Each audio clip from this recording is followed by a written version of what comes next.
trying to secure the safety of selected Afghans after the Taliban took the country's capital, Kabul. Our political correspondent, Tom Harwood, is with us now to sort of help us unpack the latest on the political reaction to this ongoing crisis. Tom, we have now heard from Dominic Raab. What's your evaluation of his comments? Well, it's a very pragmatic view from the UK government because we recognise that there's very little we can do. The Taliban are now in power and the UK is not in the business of regime change at this stage. I think that really this is going to be trying to ameliorate the worst effects of the Taliban rather than believing that we can do anything substantial. And the biggest thing that the UK now is involved in that region is an evacuation effort. We've already managed to get out about 400 British nationals, but there are thousands more still to go. And we know that American air support in the area will only continue until the end of the month. So really, this is a race against time, not only for those British nationals, those few thousand British nationals still stuck in Afghanistan, but also the interpreters and those that helped the British Army, those Afghan nationals who are now fearing for their lives because of the support they gave to the British Army. Tom, there's a lot of talk there about diplomacy. It seems to me that we're going to recognise the Taliban as a legitimate government. Do you think that's the case? I think that we will not recognise the Taliban until certain conditions are met. Now, this is a different stance to the likes of Iran and Russia and China, who over the last 2 days have been pretty effusive in the warm words that they've given towards the Taliban. It's almost like we're seeing a sort of new axis of evil between these countries that are so steadfast in their anti-American, anti-West world views. But I think that the UK will be reluctant to officially recognise the Taliban as the government of Afghanistan until there are certain assurances. Now, of course, the Taliban have been saying over the last couple of days that they're not the same Taliban as 20 years ago, that they believe in certain rights for women and girls. I mean, we're yet to see that in practice. Certainly women and girls in Afghanistan have been very fearful. They're dressing in different ways. You're seeing fewer of them out on the streets, many not going to school now, just out of fear for their own safety. Yeah. You've talked about assurances you think the UK government would need. Like, what would they be?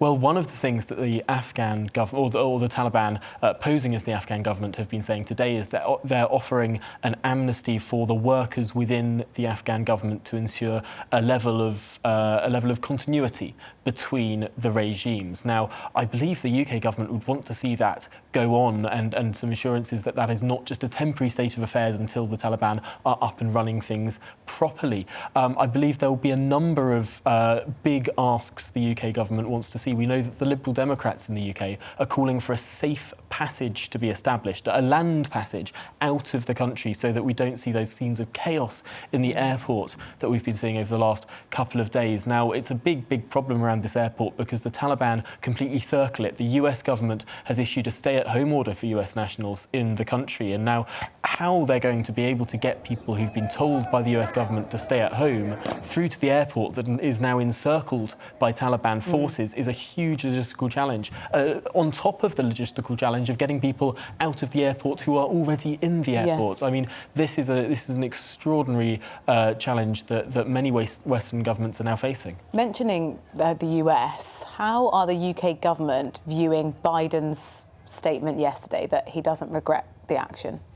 It is a very difficult position for the UK to be in because this is America retreating. This is America looking more inwards, and this is Joe Biden pursuing a, dare I say it, America first policy. This is Joe Biden saying that he doesn't want the US to be the policeman of the world. And now it's easy enough for America to say that if there's a refugee crisis on the borders of Europe, that's not their problem. That's a very different situation for the UK government. If we're seeing literally millions of refugees created out of this harsh new regime in Afghanistan, that's a problem that will affect our shores in this part of the world, and America seem to be washing their hands of it. It's not a particularly sanguine position for us to be in, and particularly as we have enjoyed over the last 30 or so years a very close military relationship with the United States. It seems that that is to some extent being watered down, and it's a tricky position for our government to be in. But also, we don't want to be upsetting the Americans. We're using very diplomatic language around all of this, although the subtext of what the government in this country is saying is clear, that this is in effect, the Americans' fault. If the Americans had been able to commit not full troops, not full war, but at least some sort of stability to that country, perhaps a no-fly zone, something like that, then we wouldn't be in the situation that we're in today. And you mentioned refugees. It seems that we are going to be taking on board some refugees, rightly so.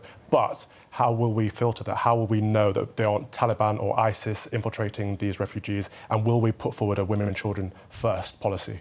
So what we're hearing from the government so far today is that this is very much going to be a refugee policy based upon the 2014 Syria refugee policy, which, unlike countries like Germany, which just said we're flinging open the borders and millions of people marched through Europe, what the UK government did was say that we're going to take people directly from the area affected, take people from the refugee camps, take people from Syria itself as well. So I believe that what we're going to see set out in more detail tomorrow by the government is a plan to take people directly from the region, to focus on people who not only helped the British Army, like the interpreters who are now fearing for their lives, but also particularly women and girls. Now, the numbers of Syrian refugees that we took in over the sort of 6 years or so that programme ran was 20,000.